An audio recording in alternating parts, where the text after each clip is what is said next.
this thing called the Duncan Experiment, which means a mind experiment. This is the way that he developed the theory of relativity. He could not do experiments to prove the theory of relativity, so he came up with mind experiments that he pictured in his mind. He called them the Duncan experiments. Okay? And what we have to do to understand the concept of compartments is they don't really exist. And so we have to use a mind experiment in order to understand how this works. And so I want you to understand that there is no such thing as a compartment in the human body. You don't have a place in your body that's all just separate. It's all connected, but we're going to play like you have a compartment. We use the concept of compartments to help us describe this idea of drug distribution throughout our bodies. So this guy right here, who's an expert on, he's an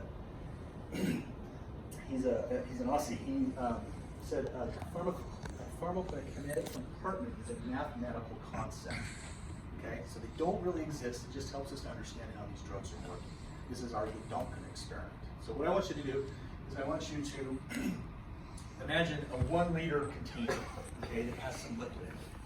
Okay, and this is similar or representative of your patient. Okay, got it? One liter bottle of something. It's very similar to our patient. And let's say that I take a drug, 100 milligrams of this drug, and I pour it into this compartment. What's going to happen? It's going to distribute, right? It's going to distribute throughout that compartment, and the compartment is now going to have 100 milligrams per liter of that drug. Okay? This is called the volume of distribution. It's the 1 liter container, and that 100 milligrams is distributed throughout that volume evenly. Okay? But that's basically what happens when you put a drug in your body, is it goes into your body and it distributes throughout your body. Makes sense, right? Not really, but kind of. All right, now let's say that I have this compartment and I put a spigot in it. I put a drain in it. Okay? What's going to happen to that drug? It's going to start coming out, right? And that's exactly what happens. As I turn on the spigot over a period of time, more and more and more of that drug is going to come out. Most of the drugs that we use in anesthesia follow first order kinetics, which means that they are eliminated on a concentration dependent rate, which means that every period of time they're going to give up a certain amount. There are certain drugs that don't follow this. One would be alcohol, another would be phenobarbital. But 99% of the drugs that we use follow first order kinetics. That means that they are eliminated at a constant concentration dependent rate. Okay? So I turn on the spigot and it's going to start coming out at a constant rate depending on the concentration. Who likes queen? Thank you. Thank you. Thank you. Okay. Who doesn't like queen? We're not friends anymore. Queen, one of the greatest bands ever. Okay? Remember what they sang about? Bohemian Rhapsody? Is this the real life, or is this just fantasy? Compartments aren't real life, it's fantasy. But we use that as a Duncan experiment to understand the way the kinetics worked. Okay? So let's expand this idea just a little bit from 1 compartment to 2 compartments, because this becomes more like the human body. Okay? So let's say that I have a 1 liter compartment like we did before, and I pour 100 milligrams of substance into there, and it distributes evenly throughout that compartment just like last time. Okay? Been there, done that, right? Now, let's say that I connect a second peripheral compartment to it. This becomes my central compartment, and this becomes a peripheral compartment, or a compartment off to the side. What happens if they're connected?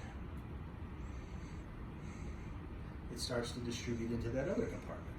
Okay? Slowly but surely, it will start to distribute into that other compartment until it is in equilibrium between the central compartment and the peripheral compartment, and that's exactly what we see. Eventually, I will still have 100 milligrams of drug, but I will have twice the volume of distribution because I've got 2 compartments now, and so total it's 100 milligrams, but I've got 50 in this one, I've got 50 in that one because it's distributed evenly between those 2 compartments, right? Okay. And this is what happens oftentimes when we give a drug. some of the drug will start in the central compartment, and some of the drug will start to, the dose in the central compartment and the dose in the peripheral compartment will come together until they are the same because of that process of distribution. Okay? So what happens if I put a spigot on this compartment? Okay? So when we put a spigot on a one compartment model, it is drained out at a constant rate, right? If I have two compartments and I put a spigot on one of those compartments, what happens? Well, what happens is that there's going to be a rapid redistribution of drug from the central compartment to the peripheral compartment, and then there's going to be a slower a slower elimination of that drug from the secondary compartment to outside the body. This is how it works. Okay? So, when I first deliver a drug to somebody, it goes into this compartment and it starts to distribute into the peripheral compartment until they are equal, and that's called my distribution phase. This is akin to when I give an injection of a drug to somebody. Okay? Where does it go? Where does the drug go? Bloodstream. If I'm thinking of my Duncan experiment, I'm kind of like my 1 liter bottle, right? It's going to go into my central compartment, all right? And it's going to circulate and it's going to go to my brain, right? And it's going to work on my brain for a minute. It's going to bind to GABA receptors like we talked about this morning, or NMDA receptors, or immune receptors, or whatever it is that I'm targeting. And then it's going to it's going to equilibrize, and it's going to start leaving this compartment and going to this compartment. And that's what happens when you wake up from a drug. So if I hook somebody up to an infusion and I give them a bolus dose of propofol, it's going to make them go to sleep how fast? 15 seconds, 20 seconds, because I fill up that central compartment, it goes to the brain and puts them to sleep. Okay? How long does it take them to wake up from a bolus dose of propofol? 10 minutes. Okay? And the reason why is not because they have eliminated the drug, it's because that drug has left their brain and started to diffuse into another compartment, most likely their muscles or their fat or something like that. And as it leaves their brain and distributes to another compartment, what happens? They wake up. They still have all that drug in their body, it's just not at a therapeutic level in their brain. Okay? So the distribution phase is that drug leaving the central compartment and redistributing into a peripheral compartment, like it leaving my brain and redistributing into my muscles or my fat when I wake up. Okay? I'm also going to have an elimination phase, because remember I said I stuck a spigot on here and I start to eliminate the drug from my body like I did in a one compartment model. Okay? And so I start having an elimination phase. Now, this is what's interesting about this. Whoops.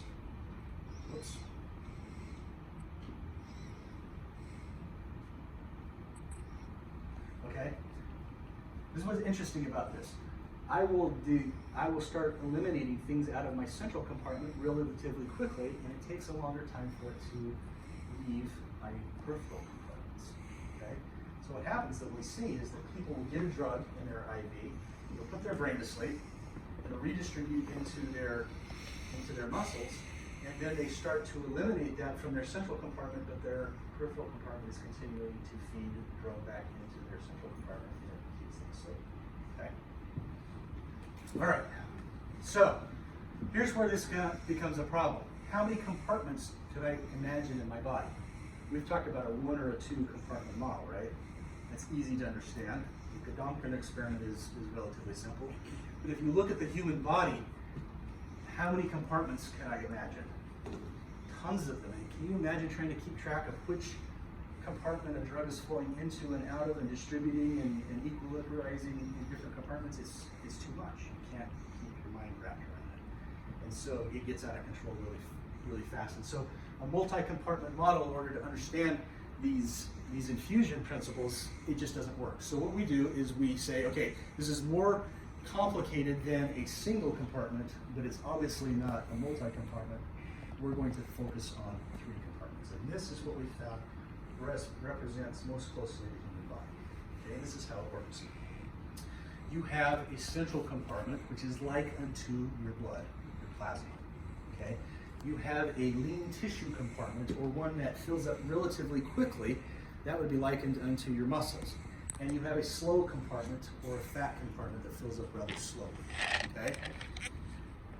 So if I stick a fat-soluble drug into my bloodstream, into this first compartment, what's going to happen?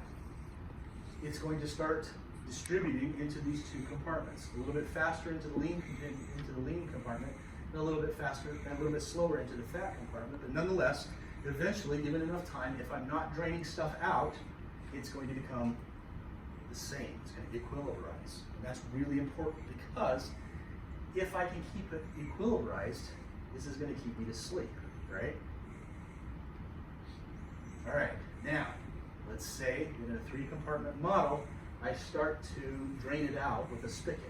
It's going to come out of my plasma compartment and my lean tissue compartment relatively quickly because those compartments aren't bound to this lipid-soluble drug as much as fat will be. So what happens is that this drug gets bound up in the fat compartment and sticks around for a long period of time after it's been eliminated from the central compartment or from this lean compartment. So can you see what happens?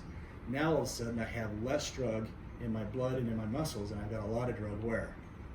Fat. In my fat, okay?